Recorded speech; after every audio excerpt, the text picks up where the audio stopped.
दोस्तों, आप सभी का स्वागत है। आज का वीडियो बहुत ही महत्वपूर्ण होने वाला है। आज के इस वीडियो में 300 बाय 450 यानी कि 1 फीट बाय 1.5 फीट के कॉलम में जो स्टीरअप लगाते हैं या रिंग लगाते हैं, उसका कटिंग लेंथ कैसे कैलकुलेट करेंगे, इसके बारे में जानेंगे। 300 बाय 450 के कॉलम में रिंग का कटिंग लेंथ निकालने का क्या तरीका है। इसमें बहुत सारा कन्फ्यूजन रहता है, इसीलिए इसका थ्योरी जानना बहुत ही आवश्यक है। अब यहाँ पर 300 बाय 450 mm का कॉलम है। 300 बाय 450 mm का कॉलम है और 8 mm डाया का रिंग है।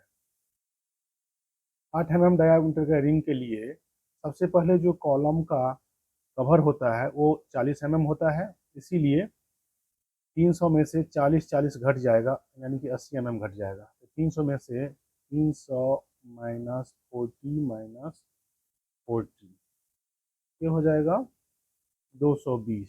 एक लेंथ जो हो गया 220 हो गया।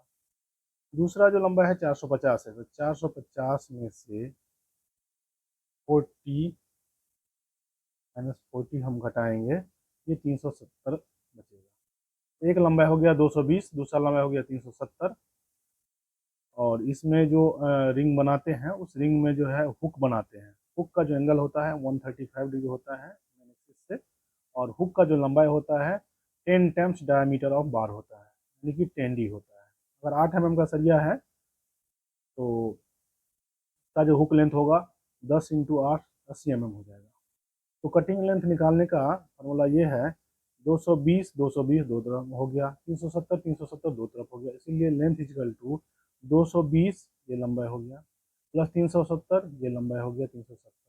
इस दोनों का जो सम होगा, इससे हमको इसको 2 से मल्टीप्लाई कर देंगे, प्लस हुक लेंथ। इसमें दो रिंग का हुक है, एक हुक ये हो गया, दूसरा हुक ये हो गया, इसीलिए 2 इंटू 10 टाइम्स डायमीटर ऑफ बार, यानी कि हुक लेंथ 2 गुने 10D। उसके बाद से रूल्स ये है कि अगर स्टील का बेंड 90 डिग्री होगा तो डायमीटर के बराबर लेंथ उसमें इंक्रीज कर जाता है, यानी कि बढ़ जाता है। इसीलिए इसमें 3 90 डिग्री का बेंड है, एक बेंड, दो बेंड और ये 3 बेंड। तो 3 बेंड घट करके 3 टाइम्स डायमीटर बार हो जाएगा। और दो बेंड जो है स्टील का, जैसे ये इस तरह से ऐसे आया, ऐसे कुछ इस तरह से आया, ऐसे करके ये 135 डिग्री में मिल गया। फिर दूसरा इंड का जो सरिया आया इस तरह से आया, ऐसे ये 135 डिग्री हो गया। तो 135 डिग्री में जो डायमीटर इसका घटेगा 1.5 टाइम घटेगा।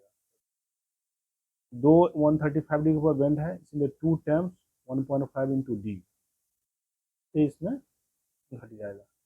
इसको कैलकुलेशन करने के बाद से 1180 आया, प्लस 2 इंटू 10 और डायमीटर बार 8 mm है, ये 8 mm के से रिंग बनाया गया है, इसलिए 2 इंटू 10 इंटू 8 हो गया, माइनस 3 इंटू डायमीटर 8 है तो 8 हो गया, माइनस 3 2 इंटू 1.5 3 हो गया, 3 माइनस 8 हो गया।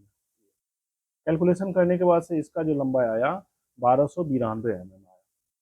इसको मीटर में कन्वर्ट करेंगे तो 1000 से भाग देंगे तो 1.29 मीटर आएगा। इस तरह से आप 8 mm 10 mm का जो भी डाया का स्टीरअप होगा उसका कटिंग लेंथ, रिंग की लंबाई हम कैलकुलेट कर सकते हैं। इसी कंसेप्ट का इस्तेमाल करें। आगे है, अगर बीम में रिंग का कटिंग लेंथ निकालना हो तो कैसे निकालेंगे। देखिए, बीम में क्या होता है, केवल कवर का अंतर, फार्मूला यही रहेगा, कंसेप्ट यही रहेगा। उसमें कवर बीम में 25 mm होगा।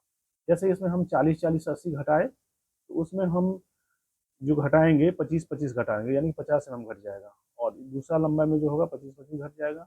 उसके बाद जो लंबाई होगा उसको 2 से मल्टीप्लाई कर देंगे, और ये जो फार्मूला है ये सेम रहेगा। तो उसमें भी दो हुक होगा, 2 इंटू 10D, तो वहाँ 8 की जगह पर 10 mm हो जाएगा, और माइनस 3D, डी की जगह 10 mm हो जाएगा, माइनस 2 इंटू 1.5 डी की जगह 10 mm हो जाएगा। इस तरह से वो कैलकुलेट हो जाएगा।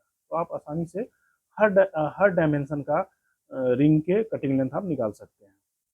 इसमें एक फार्मूला होता है जो जानना बहुत अनिवार्य होता है, हर इंजीनियर, सिविल इंजीनियर्स के लिए बहुत महत्वपूर्ण है, और इससे कभी कभी इंटरव्यू में भी क्वेश्चन पूछता है और कंपटीशन में भी क्वेश्चन पूछा जाता है।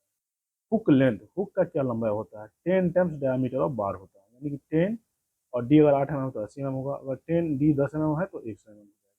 और जो हुक एंगल होता है, ये आप देख रहे हैं, ये सरिया जो है ये मेन एक्सिस है, इधर से दूसरे डायरेक्शन जो सरिया है इसका मेन एक्सिस।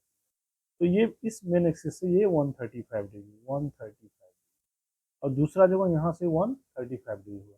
इस तरह से हुक एंगल जो होता है 135 डिग्री होता है। जब भी साइड पर आप काम कराएं तो हुक एंगल 135 पर लगाएं। इससे क्या होता है, जो मेन बार है, ये जो देख रहे हैं ये डॉट जो है ये मेन बार है, ये मेन लॉन्गिट्यूडनल बार है। लॉन्गिट्यूडनल बार को रिंग पकड़ के रखता है और इससे कॉलम का मजबूती बना रहता है, स्ट्रेंथ बना रहता है। तो मैं आशा करता हूँ कि आपको वीडियो इन्फॉर्मेटिव लगा होगा। अगर वीडियो आप लोगों को इन्फॉर्मेटिव लगा हो तो वीडियो को लाइक कर दीजिए, शेयर कर दीजिए। वीडियो को लास्ट तक देखने के लिए आप सभी को बहुत बहुत धन्यवाद।